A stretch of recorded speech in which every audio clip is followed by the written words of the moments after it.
This is their new tangerine twist lemonade. This has a nice mild orange sweetness to it, and I'm kind of rocking with it. I get it's like an 8.0. Now we got their new Cajun Crunch chicken sandwich.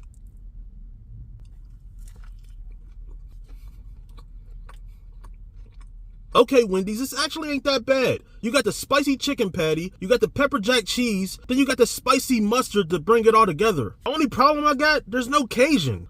Other than that, it's a good sandwich. I get it's a 7.9.